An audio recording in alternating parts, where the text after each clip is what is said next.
제가 지난 20년 동안 국민의힘이라는 당에서 지켜봤을 때 비례대표 선정만큼 썩은 데가 없어요.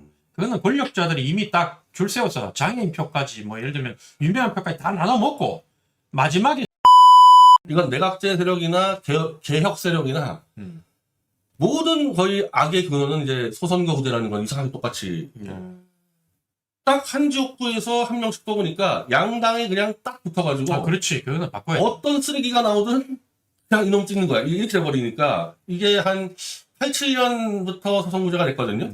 그 전까지는 중선거제였습니다. 그때부터 한 30년 동안에 선거 한번 치를 때마다 더 나쁜 놈들이 들어오는 건 나 소선거제 때문에 그런 거 같아요. 그러니까 저도 정치 현장에 있다 보니까 그 공천의 무서움, 공천의 절대적인 영향력을 절대로 무시할 수 없더라. 그래서 사실 떨어지더라도 수도권의 많은 국민의힘 당협위원장들이 자기가 안 될 걸 알아요. 뭐 은평구라든가 예를 들면 뭐 이번에 김재섭 의원은 참 기적적으로 됐지만 그 도봉 같은 경우에 원체 민주당이 헛발질을 하면서 안기령이라는 그거는 인물을 정말 안기령이라는 안기령 아니었습니다. 정말 초저질이 네, 왔기 때문에 그러지 네. 뭐 거의 하늘에 내려준 인물이 왔기 때문에 네. 그걸 어떻게 입니까? 거기. 그리고 뭐 들어보니까 동탄 같은 경우에도 이준석이 당선될 수 있었던 거는 사실 그 국민의힘하고도 짬짬이가 있었다는 소리가 들리고 국민의힘 후보를 너무 덮어요. 최약치를 냈죠. 최약치를 내가지고 이미 쏟아고 시작받았죠. 그러니까 예. 그런 공작 없이는 정상적으로 일단 제3당이 수도권을 이긴다? 예전에는 가끔 좀 이길 때가 있었잖아요. 이제 점점 더 어려워지는 아, 점점 어려워졌어요. 어려워져요. 네, 점점 어려워졌어요. 그래서 전부 다 저기 수도권에서 뭔가를 해보겠다고 뭐 당에 이제 바른 소리 하면서 막 징계 받아가면서도 쓴소리 해가지고 버텼던 위원장들도 이제는 한계를 느끼고 왜냐하면 평상시에 여론이 좋다가도 선거 앞두고 일주일, 2주일 사이에 지도부에서 막말을 하든지 또 바람이 확 불고 하면 진짜 4년 내내 노력했던 게 물거품 되는 걸 알고 전부 다 저같이 경상도 출신은 고향인 영남으로 내려가는 거예요. 거기는 뭐 노력을 하지 않아도 그러니까 지역구에서 주민들 붙잡고 4년 내내 진짜 이 피똥 싸움에서 노력하는 그 노력에 훨씬 적은 노력으로 권력자들한테 줄 서서 아부하고 갖다 바치고 하는 게 쉽다고 느끼는 거예요. 그러니까 이게 이제 정치가 갈수록 퇴행되고 그다음에 국회가 늘 20대는 우리 원로들이 20대 국회만큼 최악의 국회가 없었다 했는데 21대는 자기들 스스로가 21대가 최악의 국회다. 22대는 이건 뭐 국회도 아니다. 제가 옛날에 지방의회 수준보다 더 낫다라는 평가를 받는 게 소선거구제 근본적으로 정치 시스템 바꾸지 않고는 여기 탈피가 안 된다. 그렇잖아요. 저는 뭐 현장에서 너무 많이 느끼죠. 예. 이 수도권도 그러니까 조금 낫죠. 수도권의 인물들이. 어쨌든 경쟁을 하니까 양당이랑. 근데 그래봐야 양당 경쟁이고 제3당이 없기 안 때문에 되지. 양쪽에서 그냥 어찌 보면은 예를 들면 이 마포의 정청래가 지금 다 쓰고 있는데 아주 악질적인 놈을 꽂는 거야 이쪽에. 그러면 그 편들을 응원하잖아요. 그 편만 당겨도 이길 수 있으니까 이렇게 나가는 거고. 호남 쪽은 제가 이번에 소나무당 도면서 다 돌아봤잖아. 여기는 이제 이미 이 누구든지 민주당 꽂으면 이기니까 공천 단계에서부터 그냥 엎드려 빌고 갖다 바치는 놈인데 필요가 없어요. 인재가 필요가 없어. 말 잘 듣고 갖다 바치는 놈이 끝나는 거예요. 이게 아마 이 국힘당 저 영남도 비슷할 것 같은데 분명히 인재를 키워야 될 아무런 이유가 없어요. 이 동네에서는 그냥. 그러면은 이 밑에 이제 호남 영남도 썩어 나가는 거고 이 수도권은 이제 주로 이제 악질적인 놈을 깔아놓으니까 누가 정치하냐고. 지금 그게 지금 이번 국회예요. 그러니까 20대 제가 총선 때 뭐 그때도 공천이 떨어졌지만 제 사무장이 전남 사람이었어요. 저보다 좀 몇 년 후배인 학사장교에 있는데 그분이 왜 저를 찾아와서 저를 도왔냐면 자기는 태어나서 국민의힘 뭐 예를 들면 한나라당, 새누리당이 나쁜 짓 하는 거 본 적이 없다. 왜? 호남에서 보면 나쁜 짓 하는 건 전부 다 민주당이다. 돈 받아먹고 추행하고 막말하고 갑질하고 전부 다 민주당이었고 자기 지역에 있는 민주당 국회는 진짜 악질 중에 악질이었기 때문에 민주당의 썩은 정치를 좀 바꿔보려고 근데 이 오른쪽 정당에 대한 보수 정당에 대한 선입관이 있어서 자기가 함부로 못했는데 조대원이라는 후보를 찾아보니까 이 사람은 자기가 본 어느 민주당 정치인보다도 깨끗하고 바르다고 해서 자기가 제 사무장을 맡았던 거예요. 맡아서 막 열심히 뛰었는데 지금도 저하고 연락하면서 호남에서 이제 작은 언론사의 언론인으로 이렇게 있는데 그분 얘기를 통해서 제가 호남의 민주당이 얼마나 썩어 자빠졌는지를 들었거든요. 그러니까 색깔만 바뀌었다 뿐이지 호남을 망치는 거는 국민의힘이 아니라 민주당이고 대구 경북을 망치는 거는 누구 민주당 이재명도 아니고 스스로 자기가 찍어준 국민의힘 정치인이란 것들을 많은 이제 국민들이 알아요. 아는데도 이걸 못 바꾸는 거예요. 근데 이거는 이제는 이 부분은 제도 문제라고. 제도를 바꿔야 돼요. 이제 내각제들은 왜 중대선거구제를 좋아하는 지금 소선거구제는 한 지역에서 한 명만 뽑잖아요. 그렇죠. 예. 중대선거구제는 최소 4명에서 8명 뽑습니다. 그러면 서울을 얘기하면은 서울의 지역구가 48개인가요 아마? 그렇죠? 49개인가 49개가 그래요. 예. 그럼 49개 3명씩 뽑아 49명이 나오는데 이 서울을 예를 들면 한 8개 정도로 나눈다. 그러면 한 지역구마다 이제 뭐 마포 서점만 합쳐지겠죠? 네. 영등포 비슷한데 한 합쳐지겠죠? 6명씩 합쳐지면 6명씩 뽑는 거죠. 그럼 마포, 영등포 뭐 이렇게 서점 합쳐서 6명을 뽑는다고 하면은 이 지역구에서 가장 인지도가 일단 높을 수밖에 없어. 6명씩 뽑으면 한 40명 나와요. 뭐 30명 이렇게 나오고. 그러니까 6명을 뽑는다 해도 거대 양당에서 후보를 6명 다 내지는 못할 거다. 뭐 2-3명씩 내는데. 내더라도 특히 수도권 같이 주민들의 수준이 높은 곳에서는 한 당에 주지 않고, 그러니까 양쪽에 나눠가 국민의힘 3개, 민주당 3개를 주려고 하겠지만, 근데 그렇게 안 되고 아마 주권자들이 많이 뽑히면 한 당에 2명의 국회의원 정도가 뽑히고, 그러면 6명 뽑으면 한 2석 정도는 뭐 예를 들면 제 정도가 나가서 우리 변희 대표가 많이 도와주고 방송에 많이 나가서 바른 말하고 인지도를 높이면 소수 정당으로도 국회에 들어갈 수 있는 길이 열린다. 적어도 국회에 못 들어간다 하더라도 지금처럼 거대 양당이 다 빨아먹고 난 뒤에 15% 10%를 못 넘겨서 이번에 대구에서 제가 7.38 얻어서 저는 뭐 전 재산인 1억의 돈을 다 날렸거든요. 그러니까 폐가망신할 그럴 일은 없다. 그러니까 열심히 방송 활동하고 자기가 바르게 해서 SNS를 통해서 확산시키고 하면 인지도를 쌓으면 많은 이 방송에 나오거나 인지도가 있는 훌륭한 분들이 정당 공천에 관계없이 소신껏 정치하기 위해서 아마 이 선거판에 6명 뽑는다면 뛰어들 수 있다.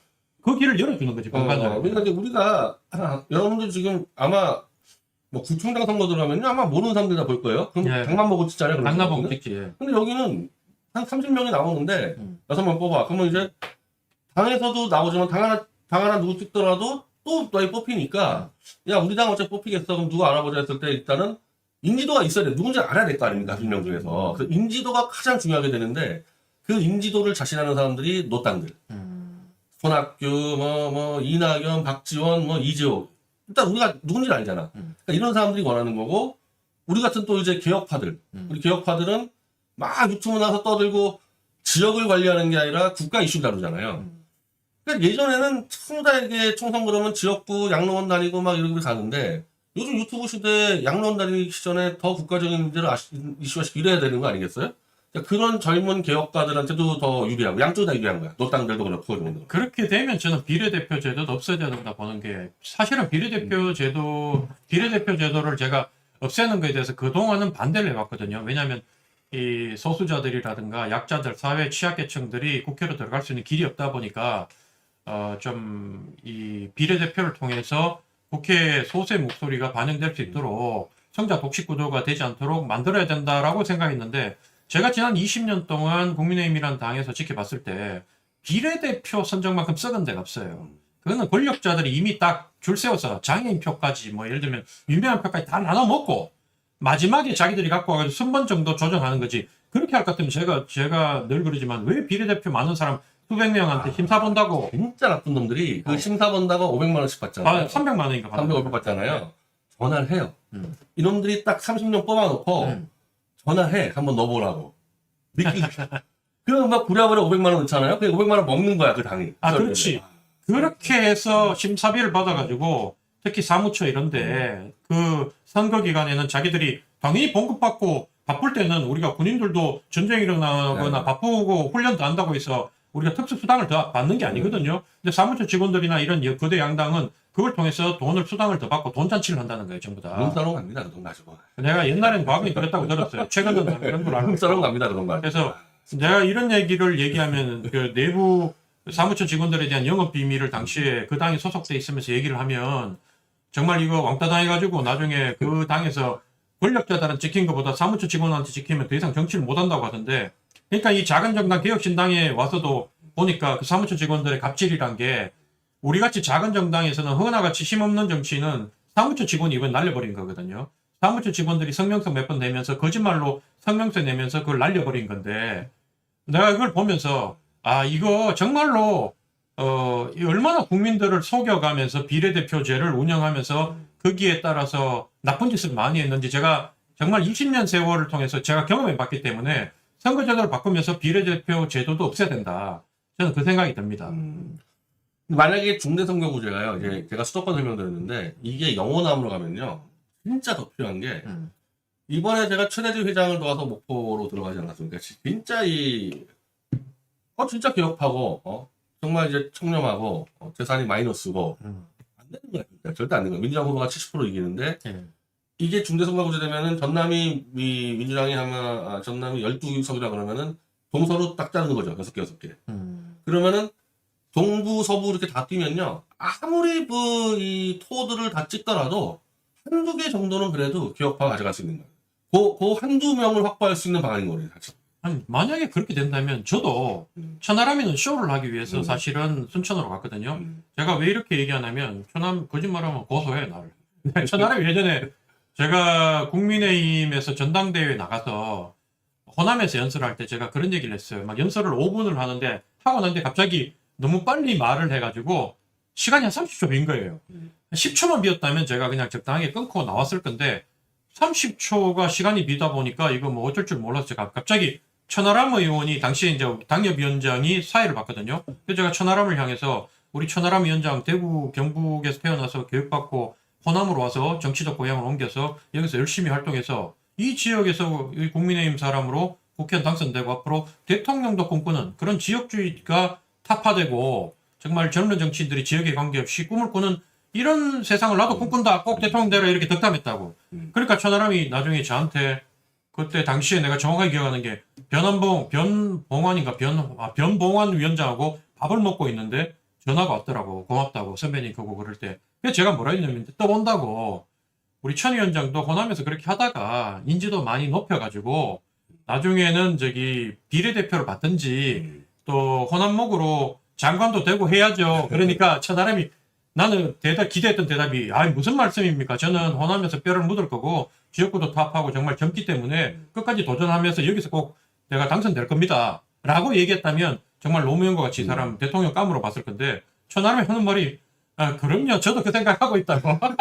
제가 그 얘기를 하는 거예요. 그래서 내가 깜짝 놀랐지. 난 이번에 비례대표 나갔잖아요. 그러니까 이번에도 보세요. 지역구 나간다고 끝까지 그래 놓고 딱 비례대표 받을 때 자기 입으로 몇 번 그랬어. 나도 비례대표 사실은 받고 배지 달고 싶었다고. 그래서 이번에 제가 우리 10월 재보궐선거 때 작년 10월 재보궐선거 때 이준석하고 뭐 천하람 이런 사람들이 나중에 재보궐선거 때 후보 못 낸 걸 가지고 허은하가 무능하다고 탄핵하는 사유도 하나 있었는데 그때 이준석은 얘기하기를 내 같으면 나 이준석이 당대표였으면 후보 냈다. 그래서 다음 재보궐선거부터는 내가 강하게 그립을 잡고 후보를 낼 거다 했거든. 4월 재보궐선거 후보 안 내잖아. 지가 갑자기 대권 후보 된다고 찬반 투표하면서 자기는 후보 못 냈거든. 낼 생각도 안 하고 있고. 근데 천하람 의원한테 제가 뭘 했냐면 그때 회의하면서 비공개 회의할 때 야 천하람 네가 곡성 군수 나가라고. 네 정도 인지도면 곡성 군수 나가서 당선 못 되더라도 15% 이상은 받을 거니까 선거자금 다 보전받고 만약에 당선되면 그게 곡성 군수 인구 2만 3만 하나의 그 의미가 있는 게 아니라 정말 너는 노무현같이 국회의원도 이미 찍은 거 아니냐. 국회의원 됐고 전 국회의원이 곡성 군수 나가서 그 지역구도를 깨고 당선되면 엄청난 대한민국 정치에 그 큰 센세이션한 사건이 될 거다. 이렇게 얘기했을 때 천하람 뭐라는지 알아요? 선배님 제가 나가도 3% 못 받고 떨어져요. 형님 제가 나가도 3% 못 받고 떨어져요. 그러니까 무서워서 못 나가겠다는 거예요. 아니 어차피 비례대표니까 던지면 그렇지. 그 당이 가지고 제가 그 얘기했어요. 이게 지역구 같으면 내가 이런 얘기 못 하는데 비례대표 당신이 그만두고 나가면 다음 문지숙이라는 훌륭한 또 3번 비례대표 3번 있으니까 그분이 또 교수고 의사고 그러니까 그분한테 승계되니까 네가 던지고 나가라. 네 정도 인지도가 있으면 이주영 비례대표 1번은 그 정도 인지도가 안 되니까 능력이 안 되고 사실은 그 사람은 꾸어는 보리자루 같은 사람이니까 뭐 차마 그 얘기는 못하고 천하람 네가 원래 호남이 지역구잖아. 지금도 당협위원장 하고 있잖아. 얼마나 좋은 기회야. 내 같으면 한번 승부수를 던진다 했는데 못 나가겠다는데 뭐. 비가 겁나서 못 나간다고 했다는 거죠. 지금 대구가 몇 개죠? 지역구가? 연락 개 대구는 12개, 12개잖아요. 경북 13개. 대구 정도도 아마 2개로 동선으로 나눌 텐데 예, 예. 그러면은 하나 나가면은 6명 중에 1명 뭐 들어가는 게 훨씬 쉽겠죠. 절대 소선거에서는 안 되는 거거든. 뭐 저도 만약에 중대 선거구제가 된다면 호남도 뭐 전남 12개 정도 돼서 만약에 6개씩 나눈다면 저 같은 사람도 뛰어들 수도 있는 거예요. 제가 살아온 걸 보십시오. 그동안 제가 특기 부대하고 이렇게 싸웠습니다. 바른 말을 했습니다. 여러분 조대원 정도 되면 여러분 한석 정도 정말 양심 있는 사람들 한 15%만 저한테 표를 주시면 제가 국회에 들어가서 당선이 될 거니까 들어가서 정말 어떻게 바꾸는지 우리 호남을 어떻게 변화시키고 발전시키는지 대한민국 정치를 어떻게 바꾸는지 보여드리겠습니다. 이래서 한번 해볼 만한데 나는 그렇게 보거든요. 근데 현재 같은 소선거구제에서는 안 되는 거야. 저는 이거는 바뀔 것 같아요. 바뀔 것 같아요. 이상하게 기득권 세력과 개혁 세력이 똑같이 관계가 맞물린 게 이 사안입니다. 그래서 내각제보다도 이게 더 먼저 아마 이거는 개헌 필요 없습니다. 그냥 그래요? 예, 개정하면 끝나기 때문에 요거를 반대하는 거는 이제 예를 들면 그 이재명 쪽에 서 있는 애들 정도 반대하겠죠. 근데 뭐 아마 뭐 이재명 날라가면은 뭐 워합지졸들이니까